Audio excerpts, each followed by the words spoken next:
Qué bueno, gracias a Dios. Esta tarde damos gracias al Señor por el privilegio una vez más que tenemos de poder compartir la palabra del Señor a todos los que por este medio pueden vernos. Les saluda el pastor Edgar Arriaza y con nosotros está el pastor Roberto Salas de Belice y su servidor desde la ciudad de Guatemala. Estamos con la parte número 2 del tema, el mensaje de Cristo a la iglesia del último tiempo. Así que qué privilegio poder estar este día, bendecir el nombre del Señor y poder traer esta palabra que el Señor quiere sobre la iglesia, sobre nuestra vida y que quiere edificar el cuerpo de Cristo. Así que Roberto, dale un saludo a los amigos, hermanos y hermanas que nos escuchan. Muy buen día, Pastor Arriaza. Saludos desde aquí de Belice. Estamos contentos con estar con usted una vez más. Y muy claro está, nuestra intención es aportar un mensaje positivo, un mensaje claro no solamente para la congregación de nuestras iglesias, pero también para todo mundo cristiano y aún amigos que no son cristianos, que en su momento dado alguien les compartirá este video y podrán ser también parte de la enseñanza que empezamos la semana pasada y que hoy queremos seguir hablando la segunda parte de el mensaje a las 7 iglesias de nuestro tiempo, ¿verdad? Así es de que, pastor, muy buen gusto volver a oír de usted y esperemos de que el Señor nos acompañe y nos dirija y que el Espíritu Santo nos dé la sabiduría y el entendimiento para poder instruir a otros. Así que vamos a orar y pedirle al Señor que nos dirija con su Espíritu Santo y que nos ilumine y nos dé la palabra necesaria para este día. Padre, en el nombre de Jesús, gracias te damos por el privilegio, Señor, que nos da de poder venir a tu palabra, poder compartirla, Señor, con aquellos y aquellas que sabemos, Dios mío, que estamos necesitados de una palabra tuya, Señor. Que cada uno de nosotros nos alimentamos de ella y que de ella, Señor, viene nuestra fortaleza, viene la fe, Señor, viene nuestra confianza, Dios del cielo, nuestra esperanza, nuestra paciencia, Dios del cielo, viene, oh Dios mío, las promesas que tú tienes para nosotros. Y en esta tarde, Señor, sabiendo que hay un mensaje para la última de las iglesias, Señor, para la iglesia del último tiempo, para la iglesia que está viviendo los últimos días sobre la tierra, sabemos, Señor, que estamos más cerca hoy que nunca del arrebatamiento de tu iglesia. Por lo tanto, sabemos que somos la iglesia del último tiempo. Señor, ayúdanos, enséñanos, danos tu palabra y que tú te glorifiques de una manera especial. Bendice a cada uno de aquellos que escucha esta palabra, Señor, este día. En el nombre de Jesús. Amén. Amén. Qué bueno es el Señor. Así que esta tarde, como dijimos, vamos a hablar la segunda parte acerca del mensaje de Cristo a la iglesia del último tiempo. En la primera parte vimos los primeros 4 versículos. Estamos tomando como referencia el libro de Apocalipsis, donde la revelación para los últimos tiempos está dada al apóstol Juan a través de un ángel enviado por Jesucristo, esa revelación que fue dada por el Padre a Cristo y que fue revelada por Cristo a su siervo Juan a través de un ángel. Así que hay una revelación de Jesucristo que fue dada y que el Señor quiere que nosotros la conozcamos también. Entonces, hemos visto hablado de los primeros 4 versículos, no vamos a repetirnos ahí. Si usted quiere saber lo que enseñamos en los primeros 4 versículos, va a tener que escuchar la primera parte.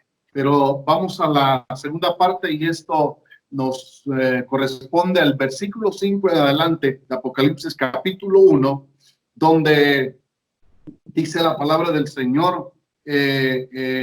Juan viene hablando cuando Juan dice a las 7 iglesias en el versículo 4 que están en Asia, les desea gracia a vosotros y paz de aquel que, al que es y que era y que ha de venir, y de los 7 espíritus que están delante de su trono. Y luego dice, y de Jesucristo.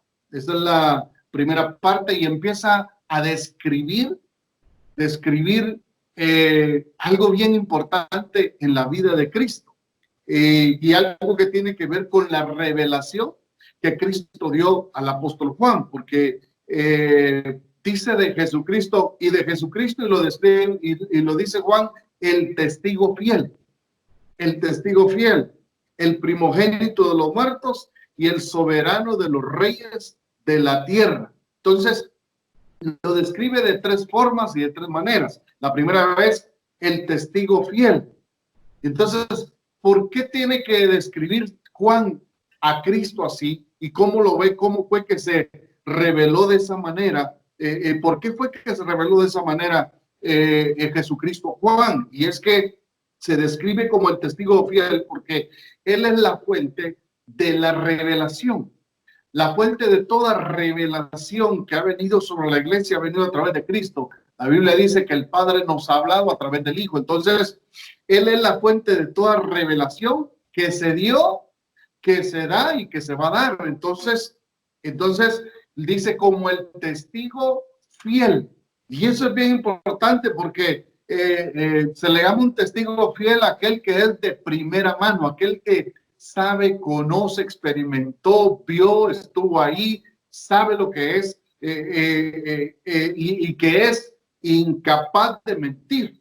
Entonces, un testigo fiel, fíjate que en los juicios le preguntan a la persona y ponen la mano sobre la Biblia y dice, promete usted, jura usted decir la verdad y nada más que la verdad, y la gente dice, lo juro. Entonces se toma como un testigo fiel. Puede ser que salga falso, puede ser que diga falsedades, pero aquí al Señor se le describe como el testigo fiel. Y 1 Pedro 2:22 dice que él, el cual no hizo pecado, ni se halló engaño en su boca. Entonces, por eso es que él es el testigo fiel, uno que no va a mentir, nunca mintió, no engañó y que es incapaz de tomarnos el pelo, incapaz de revelar algo que no va a ser o que nos va a engañar, nos va a alucinar nada más. No, entonces Cristo, dice Juan, es digno de todo crédito al declararnos su revelación.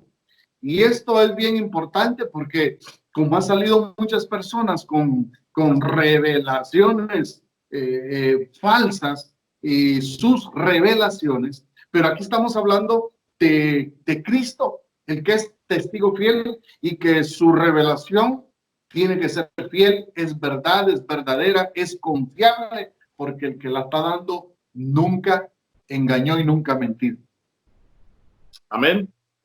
Muy de acuerdo con lo que está compartiendo usted, pastor. Y en el verso 5 podemos no solamente comprender la fidelidad de Jesús en cuanto al testimonio que él dio, podemos ver también la confirmación de su vida redentora y de su obra redentora en la cruz del Calvario, resurrección de entre los muertos. Me asegura a mí, cuando yo leo esa parte, la resurrección, la primogenitura de entre los muertos, me asegura a mí de que sí, Jesús fue crucificado, Jesús fue sepultado, pero gloria a Dios, fue resucitado de entre los muertos, y eso forma parte de su testimonio también. Es por eso que ahí Tomás tuvo que decirle, Señor, si es cierto que eres tú, permíteme tocar en la herida en tus manos. Entonces Jesús le dice, hombre de poca fe, pero bien, como tienes poca fe, te voy a permitir que te engañes tú solo y te des cuenta que sí soy yo soy ese testigo fiel de que me crucificaron, pero el Padre me levantó al tercer día de entre los muertos y me ha hecho la primogenitura de esa resurrección. Ahora bien, también podemos entender ahí que la fidelidad de nuestro Señor Jesucristo no empezó cuando Él murió y resucitó. Él ha sido fiel desde el principio de la creación. Él ha sido fiel y su fidelidad permanece para siempre. Es una fidelidad eterna, es una fidelidad que no tiene fin. Ahora, es importante que como iglesia hoy sepamos que como Jesús fue testigo fiel Y también podemos ver que la forma en que Jesús fue testigo fiel en cuanto a una vida de obediencia total en la vida que vivió en la tierra. Ahora, nos hace entender, pastor, y me ayuda a mí a entender de que si él fue mi ejemplo a seguir, usted y yo, la iglesia, puede también practicar la fidelidad a Dios y no desviarnos del camino que el Señor ya marcó por nosotros, ya lo trazó para nosotros. Por eso Pablo dijo, sed imitadores de mí como yo lo soy de Cristo, porque Pablo había entendido el verdadero testimonio de Jesucristo como hijo de Dios. Amén, amén. Sigue diciendo, lo presenta como el testigo fiel, luego lo presenta como el primogénito de los muertos. Y esta frase tiene que compararse con en 1 Corintios 15, 20, Colosenses 1, 15 al 18, y nos damos cuenta que tiene un doble sentido. Primero, Jesús ha sido el primero en salir para siempre de la tumba. El primero. Amén. No ha habido otro que ha salido de la tumba primeramente que Cristo. Entonces, por eso se llama el primogénito de los muertos. Entonces, pero hay una doble enseñanza ahí, porque de la tierra fue formado Adán para ser un viviente, pero un viviente que había de morir y iba a acarrear la muerte a toda su descendencia. El segundo Adán, Cristo, de la tierra salía Cristo para vivir y ser causa de vida eterna para todos los que crean en él.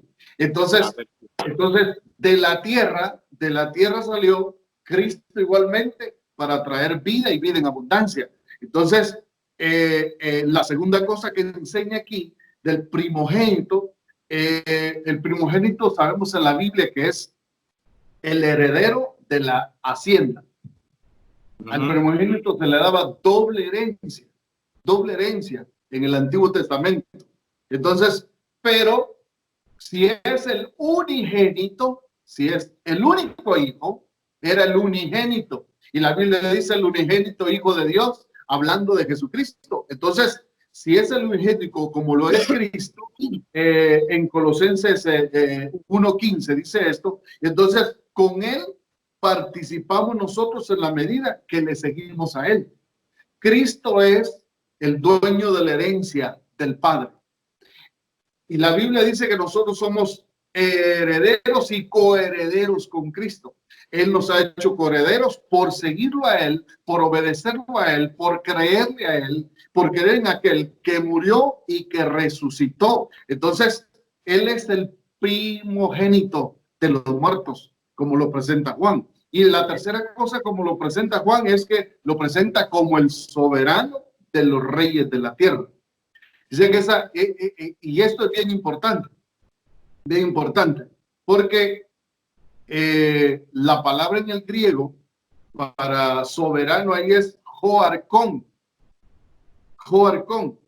y eso apuntaba a la función profética de su segunda venida. Entonces, esa frase, a la luz del Salmo 89, versículo 27, dice, yo también le pondré por primogénito el más excelso de los reyes de la tierra, dice el Salmo 89, 27. Entonces, Arcón o Arjón era el nombre que los griegos le daban a los supremos magistrados, y los magistrados de la ciudad, gobernantes de la ciudad. Entonces, el arconte había de sobresalir, no solo por su autoridad, sino también por su ejemplo. Esos magistrados se suponía que era gente honorable, que era gente que tenía la máxima autoridad, y estaba entre ellos el magistrado supremo llamado el arconte. Entonces, de los arcontes, el arconte de los arcontes era ese magistrado supremo. Entonces a todos los magistrados la llamaban arconte. Al magistrado supremo era el arconte de los arcontes. Entonces mira qué tremendo. Jesús está presentado aquí como mucho más que eso, porque él es rey de reyes y señor de señores. Entonces, es decir, él es el arconte de todos los soberanos de la tierra. No hay nadie más que tenga la autoridad que él tiene. No hay nadie más que sea el primogénito de todos. No hay nadie más que haya resucitado de los muertos, esté vivo hasta este día, sentado hoy a la diestra del Padre.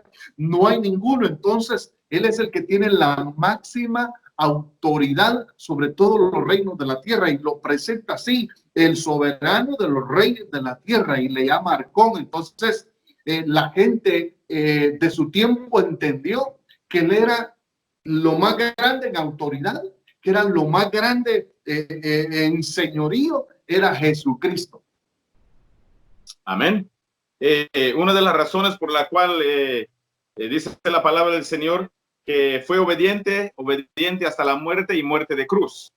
Amén. Y por esa obediencia que tuvo al Padre, el Padre le dio el nombre dado sobre todos los nombres, la autoridad sobre todos los reinos, imperios, y por eso tiene razón la palabra del Señor también, que dice que vendrá el día que toda rodilla se doblará y toda lengua confesará de que Jesús es el Señor. Es en base al señorío y al poder que Jesús ejerce. Y qué glorioso, ¿verdad? Lo que Juan, la revelación que Juan recibe de Jesús, y qué glorioso para nosotros como iglesia saber que el Jesús que servimos ejerce autoridad sobre toda cosa creada. Y por eso Jesús, cuando envía a sus discípulos, le dice: toda potestad me es dada en el cielo y en la tierra. Amén. Por tanto, id y haced discípulos a todas las naciones. Ahora, cuando Jesús nos empodera como iglesia a cumplir con esa misión, es porque Él tiene el poder para hacerlo, Él tiene la autoridad para hacerlo. Él se ganó los méritos, Él se ganó el lugar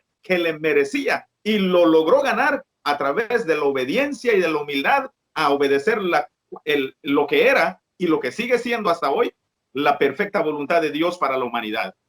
Por algo es que Filipenses nos llama a nosotros y dice: haya en vosotros este mismo sentir que hubo en Cristo Jesús. Amén. El cual, siendo Dios, no estimó el ser igual a Dios como cosa que aferrarse, sino que se humilló a sí mismo, haciéndose obediente hasta la muerte y muerte de cruz. Se hizo siervo por nosotros y murió una muerte vergonzosa, pero ganó autoridad. Entonces subió a lo alto, levantado por el poder del Espíritu Santo, levantado por el Padre, con autoridad suprema, con toda autoridad sobre todos los reinos de la tierra. Qué importante es eso. Gloria a Dios.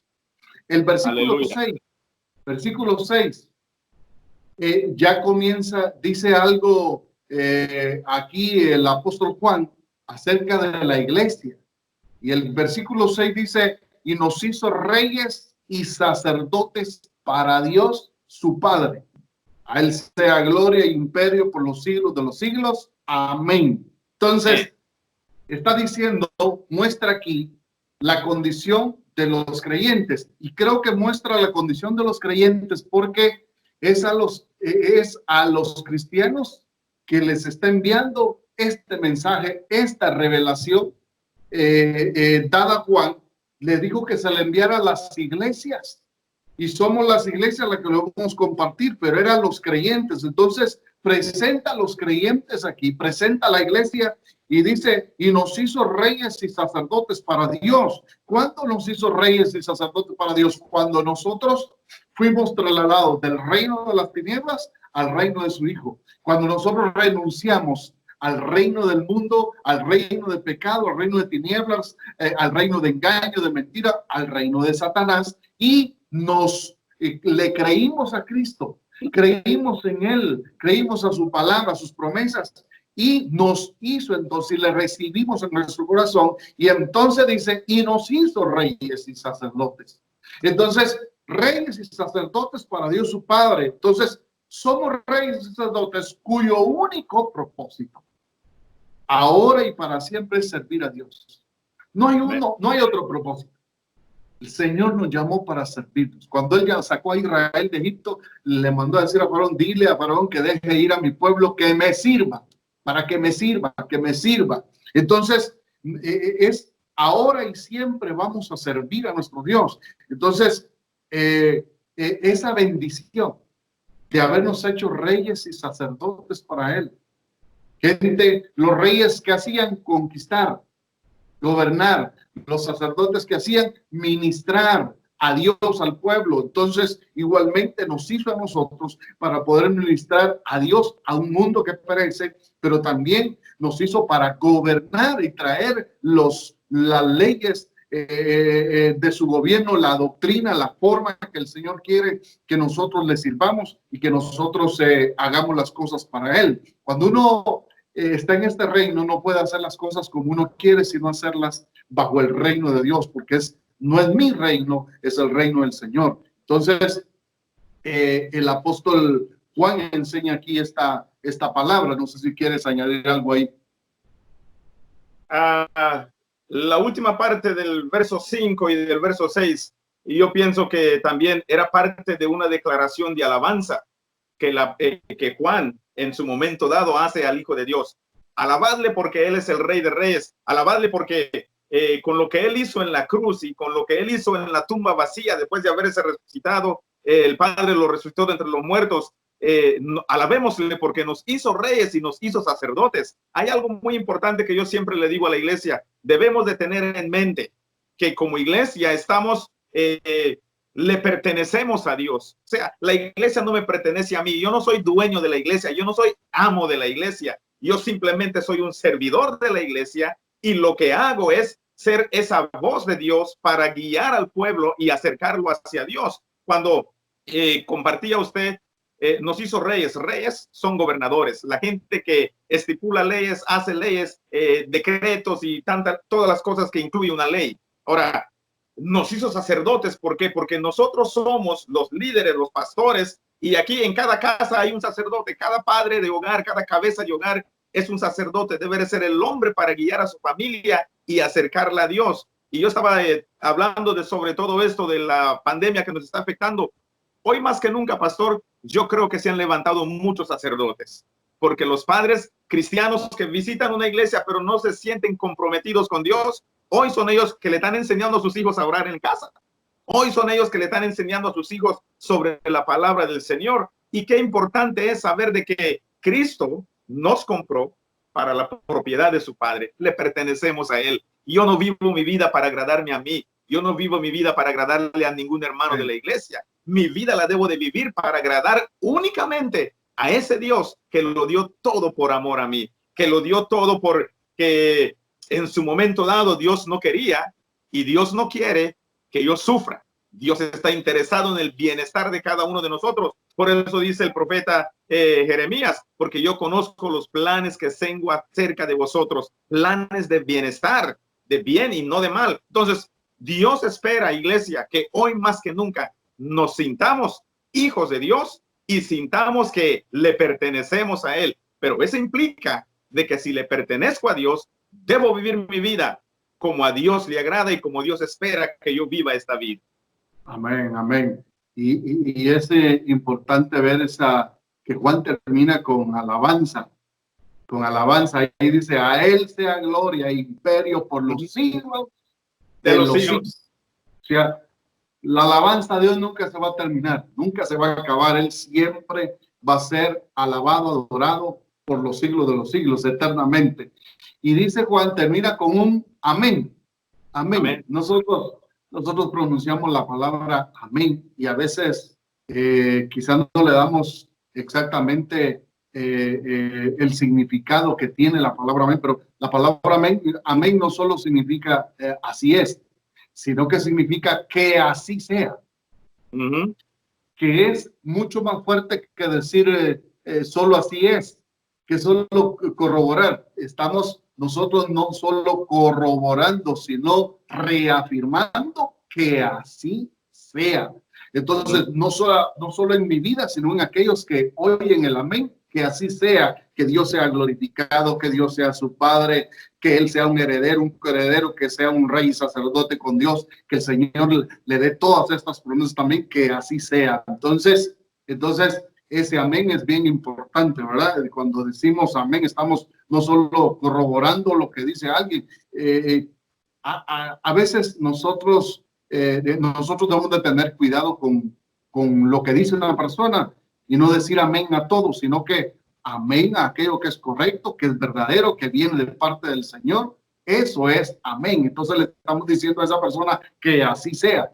Entonces, porque si le decimos amén a una mentira, a un engaño, entonces estamos corroborando cosas colaborando con esa mentira. Entonces es bien importante. Pero eso me recuerda las redes sociales. Cuando uno le pone me gusta o le da like o lo comparte algo, está corroborando aquello que está diciendo una persona, y a veces no estamos seguros de eso. Entonces es bien importante tener cuidado, porque no promoverás rumores en medio de tu pueblo, decía en el Antiguo Testamento. Entonces podemos levantar un rumor en medio del pueblo y el pueblo creer algo que no es así, porque nosotros lo compartimos o nosotros le dimos likes. Entonces, cuando las personas ven, fulano le dio like, y si le dio like es que está bueno. Entonces, y quizás no sea cierto. Es bien importante eso. Yo escuché, hablando sobre eso del social media, escuché yo un predicador, y este predicador decía, todos los hermanos que no traigan su diezmo, sus ofrendas, se van a ir al infierno. Amén, dicen todos. Condenando a todo mundo simplemente por mi capricho de recibir mis diezmos y mis ofrendas en esta semana. Y la iglesia, sin darse cuenta, dice amén. Cuando usted dijo de que amén tiene también el significado de así sea, estamos queriendo decir hágase esa voluntad. Automáticamente. Entonces, estamos hoy más que nunca, pastor, yo creo que debemos de alertar a la iglesia, y qué bueno que estamos hablando de eso, para que la iglesia esté despierta, porque no olvidemos que en la epístola de Pedro dice, en los últimos días, tened mucho cuidado, porque los días en que vivimos son demasiadamente y sumamente malísimos. Entonces, vendrá un montón de gente enseñándote un montón de cosas, y tenemos que tener cuidado, porque es fácil caer en una trampa y decirle amén a algo que ni siquiera es principio bíblico, y le estamos diciendo amén. Entonces, la palabra amén va más allá, y qué bueno que Juan cierra el versículo 6 con ese amén. Y yo estaba notando algo curioso aquí en este primer capítulo de Apocalipsis. Hay 3 veces que se menciona la palabra amén en este capítulo. 3 veces. ¿Casualidad o quizás una curiosidad mía? Es la Santísima Trinidad sellando lo que el apóstol Juan está escribiendo aquí.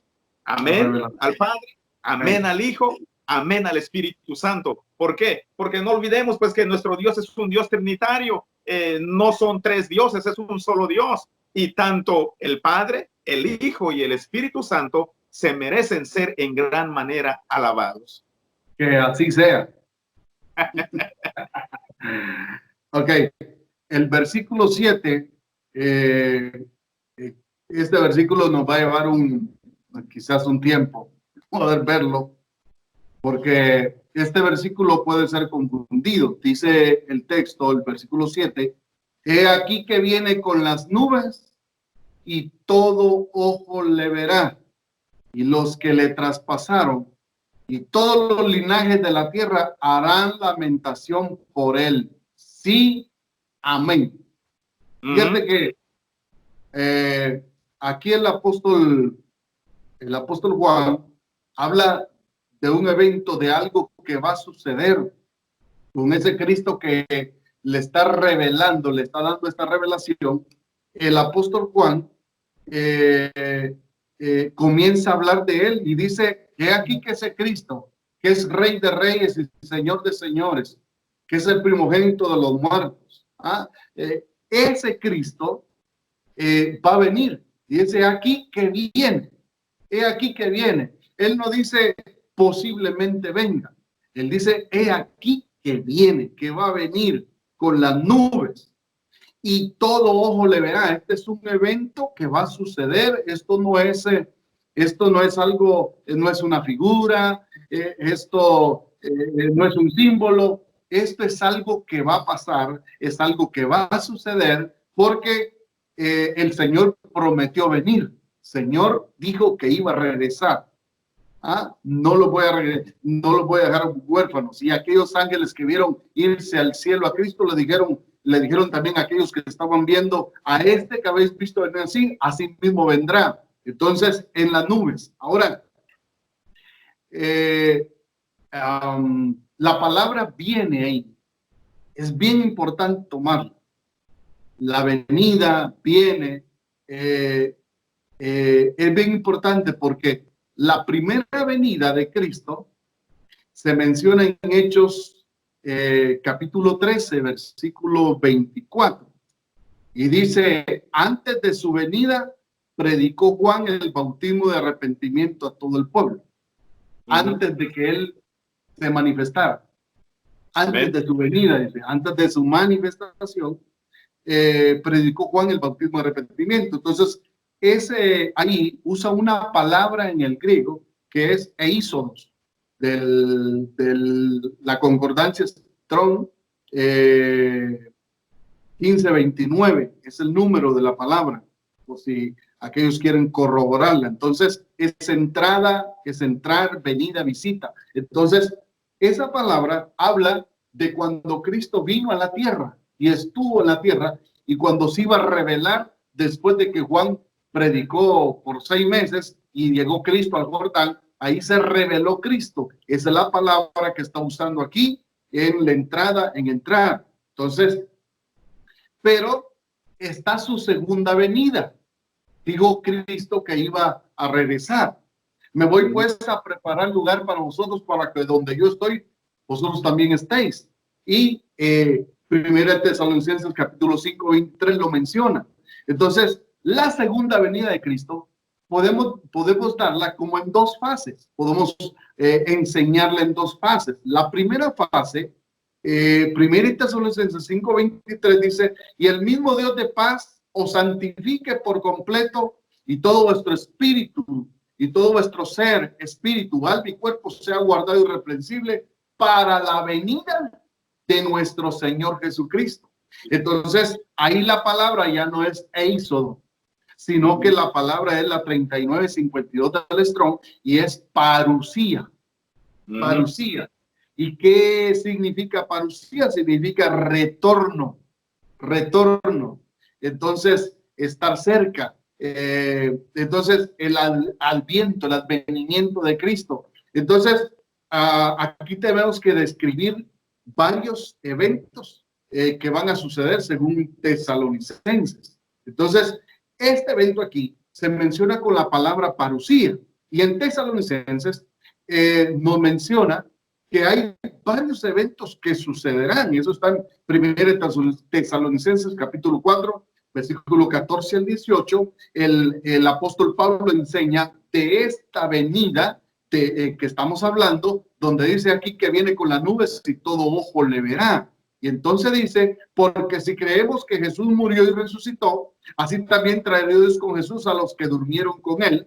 Por lo cual os decimos esto en palabra del Señor, que nosotros que vivimos, que habremos quedado hasta la venida del Señor, no precederemos a los que durmieron, porque el Señor mismo, con voz de mando, con voz de arcángel y con trompeta de Dios, descenderá del cielo, y los muertos en Cristo resucitarán primero. Luego nosotros, los que hayamos quedado, seremos arrebatados juntamente con ellos en las nubes para recibir al Señor en el aire, y así estaremos siempre con el Señor. Por tanto, alentados los unos a los otros con estas palabras. Fíjate.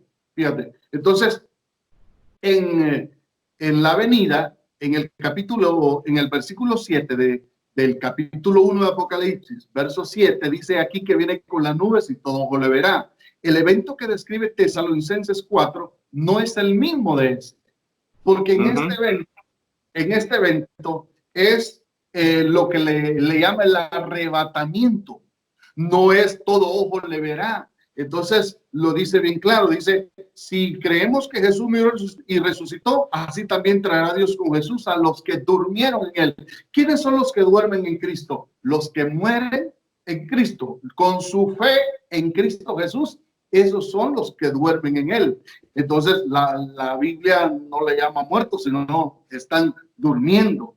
Entonces dice, por lo cual nosotros les decimos esto en palabra del Señor, que nosotros que vivimos, que habíamos quedado hasta la venida del Señor. Esa venida ahí es la misma palabra parusía, y dice, no precederemos a los que durmieron.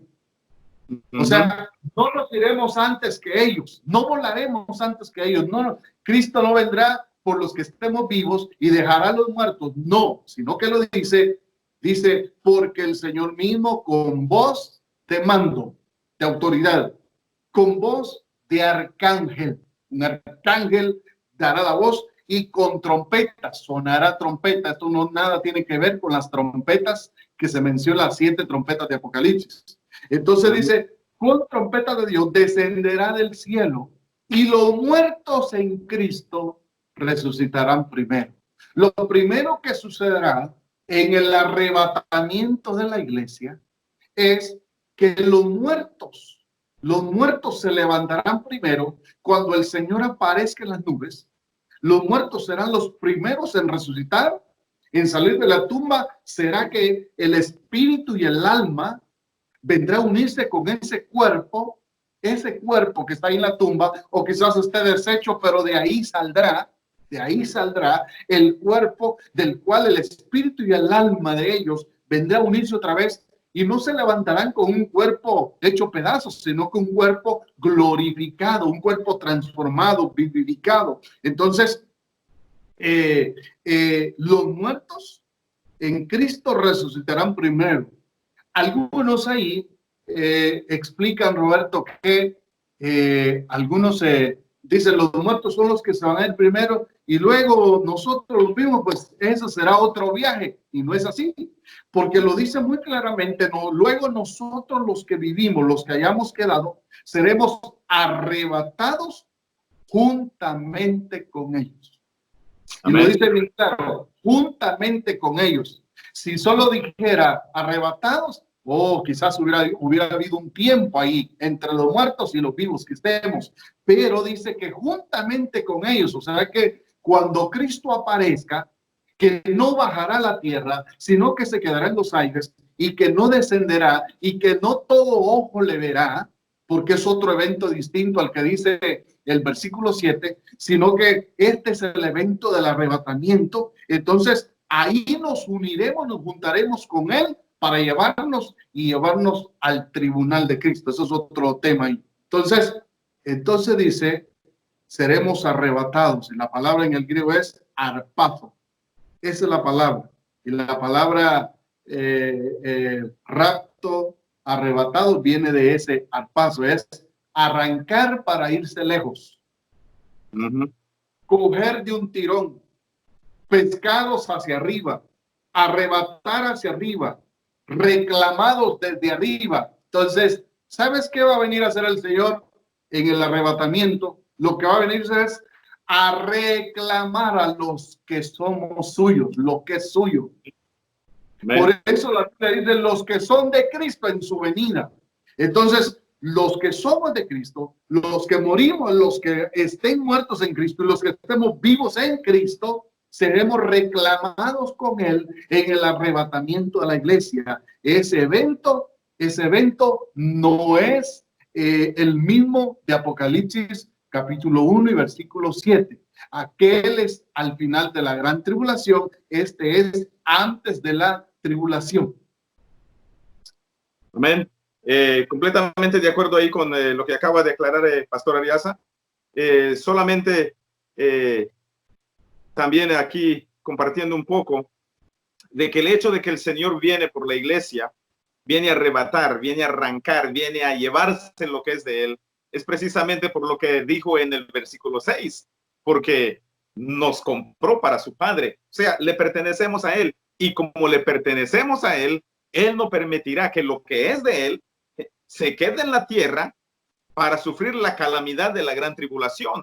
Entonces, es algo muy importante tener puntos bien claros aquí, porque uno podría decir, bueno, va a venir otra vez y se terminó todo, asunto arreglado. No, es la primera etapa o la primera fase de todo aquello que desenvuelve en los próximos capítulos que estaremos viendo del libro de Apocalipsis. Entonces, es muy bueno que como iglesia sepamos que este primer evento aquí no es el mismo del otro uno cuando él viene ya para reinar por 1000 años sobre la tierra, porque son dos eventos completamente diferentes. Si fuera ese el caso, en el arrebatamiento no tendría caso que el Señor dijera, Por ejemplo, en el libro de Juan 14:3 dice, Jesús dijo, vendré otra vez y os tomaré a mí mismo.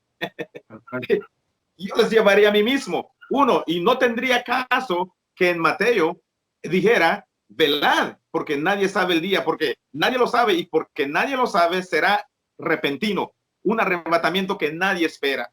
El mundo no lo estará esperando, incluso habrá iglesia, habrá pueblo cristiano que tampoco lo estará esperando. El caso de las 10 vírgenes, ¿verdad? 5 estaban bien preparadas, las otras 5 no. Y hoy, iglesia, yo no sé en cuál punto tú te encuentras, si de las 5 prudentes o de las 5 insensatas. El motivo de esta enseñanza es para hacerte un llamado y traerte a hacerte consciente de que este evento tú no te lo puedes perder. Como iglesia, tú tienes que estar preparado para este evento, para que cuando ese día suceda, estés listo, ya sea que estés dentro de los muertos o ya sea que estés vivo para ser arrebatado con el Señor. Claro está, no con este mismo cuerpo, sino que con un cuerpo transformado, glorificado, porque pues en el reino del Señor no puede entrar todo esto que es corruptible, ¿verdad?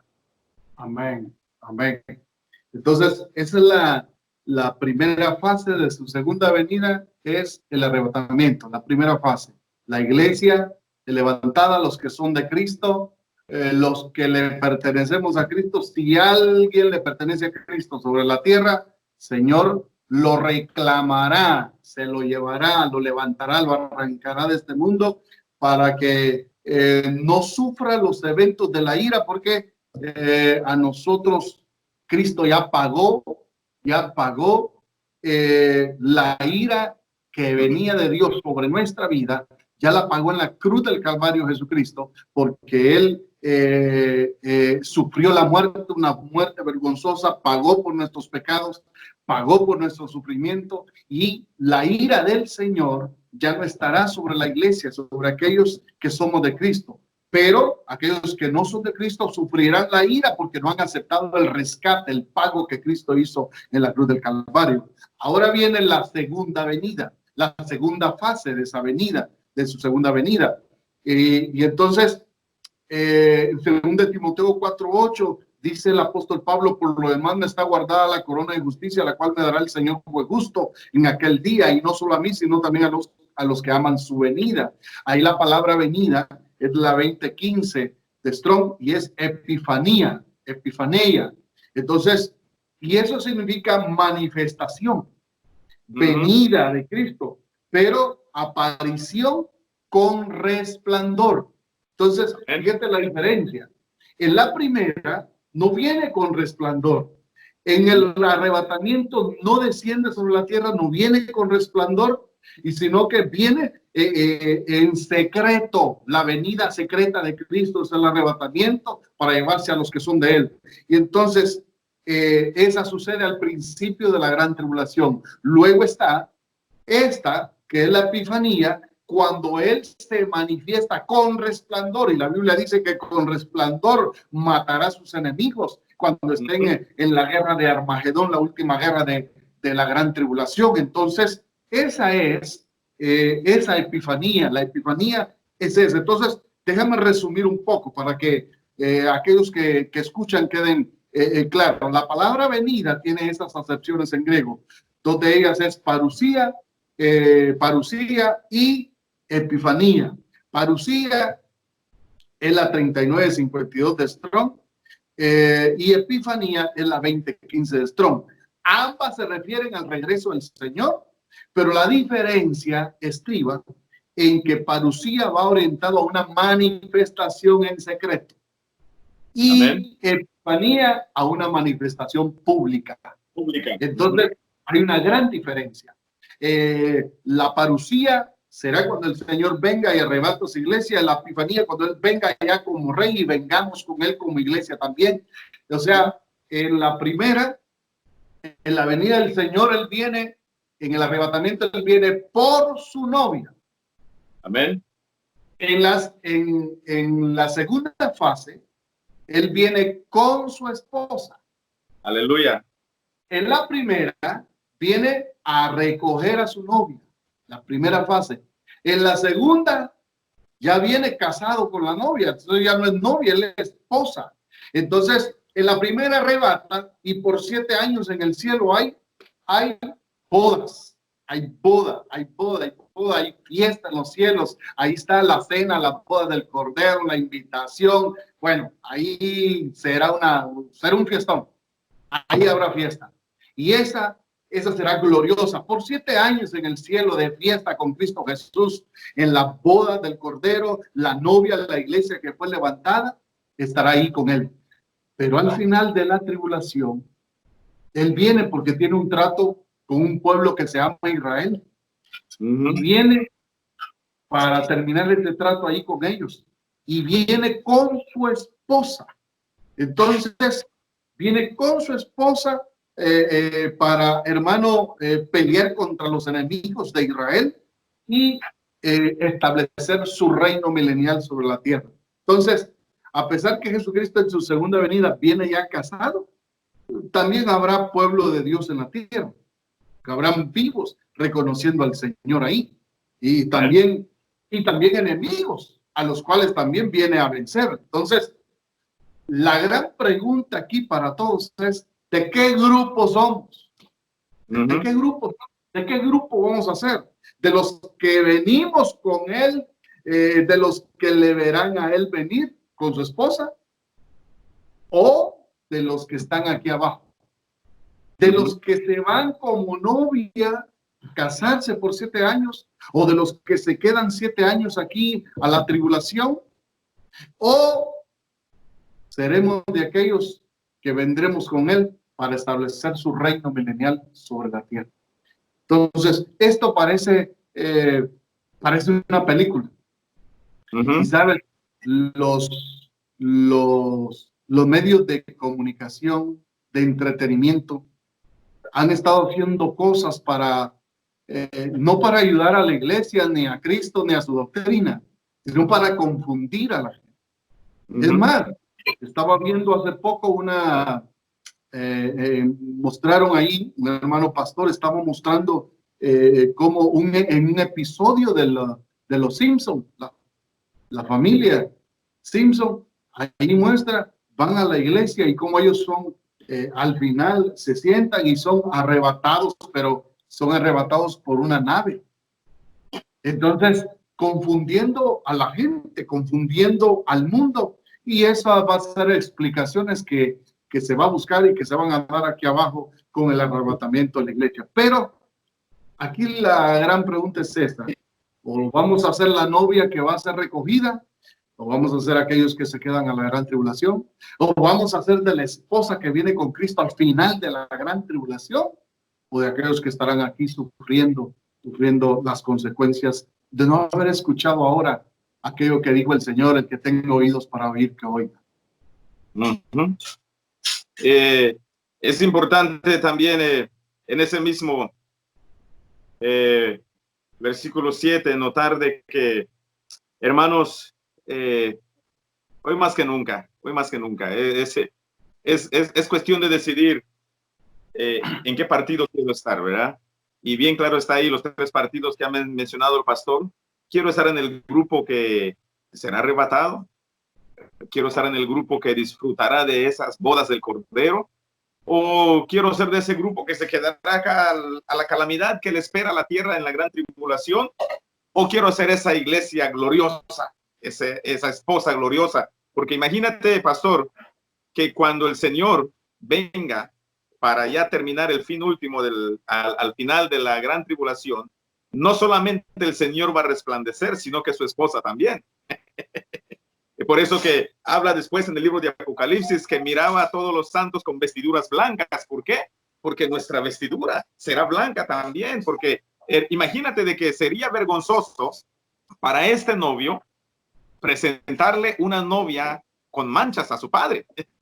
Sería vergonzoso. Entonces, no hay forma como la iglesia también no resplandezca, no hay forma como la iglesia también no reluzca en ese día. La iglesia, al igual que el novio, vendrán resplandecientes de luz, y eso sí que será visto por todo ojo, porque será algo difícil ocultar el resplandor de esa luz. Podríamos decir, nadie compra una luz para ponerla debajo de la mesa. Y ya no será algo oculto, será algo para que todo ojo mire y que todo ojo comprenda que lo que Jesús dijo, yo vendré y estableceré mi reino sobre la tierra juntamente con mi iglesia, ahora se está mirando. Y qué glorioso va a ser. Iglesia, yo te animo hoy, que si estás entre 2 o 3 decisiones, que decides estar en ese grupo que está esperando que el novio venga a buscarla para irse y presentársela al Padre. Limpiemos nuestra ropa hoy. Y el llamado no solamente es para los miembros de la iglesia, no. Hay muchos pastores que nos hemos confiado en el tipo de vida que vivimos y hemos manchado nuestra ropa, hemos manchado nuestra predicación, hemos adulterado la palabra del Señor, hemos torcido la palabra del Señor y quizás hemos enseñado una doctrina que no tiene nada que ver con lo que dice la verdadera palabra del Señor. Así es de que, iglesia, es un llamado para todos los partidos aquí, llamado para los predicadores, llamado para la iglesia, llamado para el mundo entero, aquel que no ha conocido al Señor hoy más que nunca, que esta palabra, y dice la palabra del Señor, bienaventurado el que oye las palabras de esta profecía. Así es de que yo invito siempre a cada uno, al que escuche la palabra del Señor, no pases por alto esta oportunidad. Quizás hoy sea tu día para abrir las puertas a ese Rey glorioso, a ese Jesús que viene y viene muy pronto a buscar lo que le pertenece. Le pertenece porque Él lo compró a precio de sangre. Amén. Así que definimos entonces que el versículo 7 habla de la segunda venida de Cristo, la segunda fase de la segunda venida, donde Cristo desciende, desciende la iglesia con Cristo y viene a luchar contra los ejércitos que están peleando contra Israel en la guerra de Armagedón. Entonces, y todos los linajes de la tierra harán lamentación por él, dice. Entonces, este pasaje no habla del arrebatamiento, sino que habla de la segunda fase, en la segunda venida, que será al final de la gran tribulación. Ahora, nos quedan ya 8 minutitos ahí. Queremos ver el versículo 8. Versículo 8. Como la Biblia no se trata como explicaba, de a ver cuántos versículos leo y cuánto avanzo leyendo, sino que trata de ver cuánto entendemos. Entonces, no queremos ir corriendo en esta palabra, queremos ir analizando cada palabra que el Señor nos está dando, porque es tan importante para nuestra vida. Y por eso hemos ido ahí explicando cada versículo de estos. El versículo 8 dice: yo soy el alfa y el omega, el principio y fin, dice el Señor, el que es y que era y que ha de venir, el todopoderoso. Entonces, aquí el Señor hace un recordatorio de que Él es el alfa y el omega, o sea, la primera y última letra del alfabeto griego.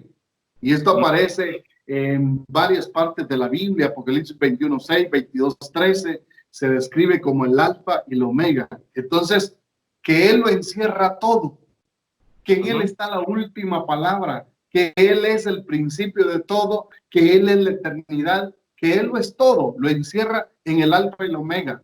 El alfa y el omega significa que Él está por encima de todo. Entonces, que todo lo que vaya a decirse, como se tomaron las letras del alfabeto griego, todo lo que vaya a decirse, va a decirse a través de Cristo, va a decirse de Cristo. Entonces, si algo vamos a decir, que sea de Cristo. Si algo se va a explicar, a revelar, va a ser acerca de Cristo y de su obra y de su reino. Entonces, y también menciona, describe al que es y que era y que ha de venir, y dice de él, el Todopoderoso. El Todopoderoso. Entonces, el Shaddai, que es todopoderoso en el hebreo, en el griego se traduce todopoderoso como Pantocrator. Esa es la palabra que se usa, Pantocrator. Entonces, el que tiene todo el poder, Ese es, el Todopoderoso es un pantocrátor, el que tiene todo el poder. Entonces, tiene poder el presidente, sí. ¿Tiene poder el primer ministro? Sí. ¿Tiene poder los diputados? Sí. ¿Tiene poder los jueces? Sí. Pero hay uno por encima de ellos que tiene todo el poder y se llama Jesucristo. Él es el pantocrátor. Entonces, esa misma palabra se usa 10 veces en el Nuevo Testamento y 9 están en Apocalipsis, fíjate.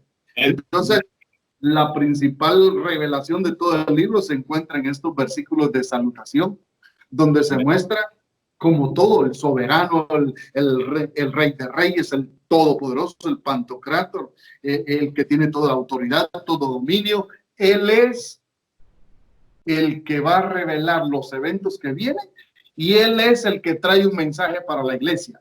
Porque aquí puede confundirse mucha gente al estar escuchando esta grabación.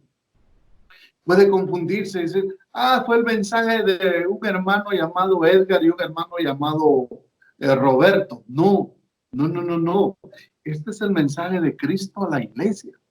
El que está hablando aquí en esta palabra es el Señor Jesucristo, que está hablándole a su iglesia, que está hablándole a su pueblo, que está mandándole un mensaje a su pueblo y a aquellos que no son su pueblo, que quieren escuchar y atender al Señor y decir, yo necesito lo que el Señor tiene, lo que el Señor quiere, lo que el Señor promete. Yo necesito a ese que tiene toda autoridad. Entonces a ese el Señor se está revelando como un pantocrátor, como el Todopoderoso. Entonces es bien importante saber quién es el que está enviando la revelación, el Todopoderoso. Amén. ¿Y qué forma del Señor introducirse aquí, verdad? Y yo soy el alfa, el omega, el principio y el fin. La última letra, la primera letra y la última letra del alfabeto. En otras palabras, lo que Jesús estaba diciendo acá, de la A a la Z, yo lo cubro todo. Todo lo que queda en medio, yo tengo el poder y yo ejerzo el poder sobre todo aquello. No hay nada que se quede sin que yo no sepa, sin que yo no pueda. Y mi soberanía es sobre todas las cosas. Y también, qué importante es saber que Dios también se llama el yo soy. Es importante. Y en su momento dado pudiéramos preguntarnos, y quizás alguien se pudiera preguntar, bueno, ¿quién es hablando aquí? ¿Es el yo soy del Antiguo Testamento? ¿O es Jesús, el Hijo de Dios? Entonces, dos o tres cosas por la cual podemos asegurar de que es Jesús presentándose aquí. Una, porque la revelación es de Jesús. No se está revelando al Padre aquí, se está revelando a Jesús y todo lo que él ya hizo, todo lo que él está por venir a hacer y todo lo que hará, lo que él es. Entonces, la segunda cosa también por la cual podemos decir con bastante certeza y bien seguros de que es Jesús quien se presenta aquí, es de que el título Alfa y Omega son títulos también únicamente reclamados por Jesús en el mismo libro de Apocalipsis. Por ejemplo, tenemos el caso de Apocalipsis 22, versículo 12 y 13. Dice, he aquí yo vengo pronto, mi galardón conmigo para recompensar a cada uno según sea su obra. En el verso 13 termina diciendo, yo, el Alfa y el Omega, el principio y el fin, dice y aclara esto. Entonces, ¿quién es el que vendrá? ¿Vendrá el Padre o vendrá el Hijo? Es el Hijo el que vendrá.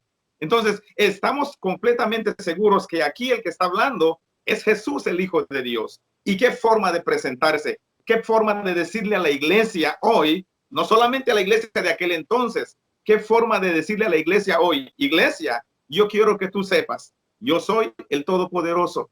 De mí no puedes esconder nada. Yo conozco tu vida, yo conozco lo que vives, yo conozco lo que crees y hoy te traigo un mensaje y el mensaje que te traigo es que yo conozco tu vida y hay que rectificar, Y créame, iglesia, que el Señor nunca se olvida de lo bueno que ha sido. El Señor siempre tiene en memoria las cosas buenas que haces. Lo podemos ver en el mensaje a las 7 iglesias. A cada iglesia le dice, te reconozco por esto, te reconozco por esto, te reconozco por aquello. En otras palabras, lo que te estoy diciendo, que todo lo que has vivido para el Señor, si fueron buenas las obras, el Señor trae recompensa el día que Él venga por su iglesia. También la última cosa es de que este título también, hermanos, solamente es el Hijo de Dios que tiene el poder y la autoridad de venir a buscar lo que Él compró a precio de sangre. El Espíritu Santo está con nosotros, el Espíritu Santo ya no puede venir. Es al Hijo que esperamos. Entonces, glorioso, yo soy el Alfa y el Omega, el Todopoderoso. Y iglesia, hoy más que nunca, no dejemos de dudar del poder que Jesús ejerce sobre nuestras vidas. Pastores, líderes, maestros de escuela dominical, no se olvide que usted tiene un poder, el poder que Dios le ha ejercido a su vida, pero que sobre ese poder que usted ejerce, el Todopoderoso es Jesucristo, el Hijo de Dios. Y Él, dice la palabra del Señor, que Él es el que quita y pone reyes. Mi postura como pastor hoy, mi posición como pastor hoy no es eterna. El Señor ejerce poder sobre mi pastorado y en algún momento dado el Señor me quita, el Señor pone a otro y yo no soy dueño de la iglesia. Pero como muchas veces, pastor, no comprendemos eso. Y cuando se trata de venir cambios a nuestras vidas o a la iglesia por quien trabajamos, nos sentimos enojados porque pensamos que nosotros somos los que ejercemos ese poder y se nos olvida que estamos solamente siendo siervos de ese Dios todopoderoso y de ese Jesús, el Todopoderoso. Amén. Bueno, se nos ha ido la hora, se nos ha ido el tiempo y pudimos hablar 4 versículos nada más, pero creo que es importante todo esto que hemos platicado porque nos da luz sobre todo lo que el Señor es, quiere de nosotros y va a hacer en este último tiempo. Así que vamos a orar para terminar en esta tarde. Vamos a darle gracias al Señor. Dirígenos, Roberto, en la oración y esperamos que cada uno haya sido bendecido. Amén. Claro, pastor, gracias por estar conectados en este hermoso día y queremos terminar así este programa orando y pidiendo que el Señor bendiga la vida de quienes escucharán este programa, este video, y esperemos, ahí puede hacer sus preguntas, comentarios, alguna cosa que no le quedó por claro. Nosotros siempre trataremos de llegar a usted y ver de qué forma podemos aclarar aquellas cosas que no quedaron tan claros en su mente Amén. Y en su corazón. Padre Celestial, en esta hermosa hora del día, venimos a darte gracias, Señor, por esta bella oportunidad. Siempre que hablamos de tu palabra, Señor, somos alimentados. Nuestra mente es aclarada, Padre. Nuestro corazón está más confiado en ti, Padre Santo, porque sabemos, Señor, de que la palabra que estamos leyendo no fue palabra, Señor, escrita solamente porque a alguien se le plació escribirla. No, es la revelación tuya, es el mensaje tuyo para nosotros hoy día, Padre Santo. Amado Dios, en esta hermosa hora, yo quiero pedirte, Señor, por todas las personas que de alguna forma u otra estarán escuchando esta prédica, esta enseñanza, y esperemos, Señor, de que sea de edificación para la iglesia del último tiempo. Padre Santo, bendice a tu siervo, a mi hermano Ariasa, Padre, a su familia, cuídalos, guárdalos, protégelos, y sé tú, Señor, supliendo cada una de las necesidades, Padre, de las familias de toda la tierra, Padre Santo. Amado Dios, en el nombre de Jesús, yo oro y creo, Padre Santo, de que todo esto, Padre, lo estamos haciendo únicamente, Padre, por el interés único de enseñar a tu iglesia, Padre, y así hacerla consciente de que hoy más que nunca necesitamos estar preparados, porque tu venida, Maranata, Maranata, Cristo viene pronto y necesitamos estar preparados para ese gran momento. En el nombre de Jesús. Amén. Amén. Amén. Amén. Dios te bendiga, Roberto. Gracias, Pastor Ariasa, que el Señor me lo bendiga de igual manera.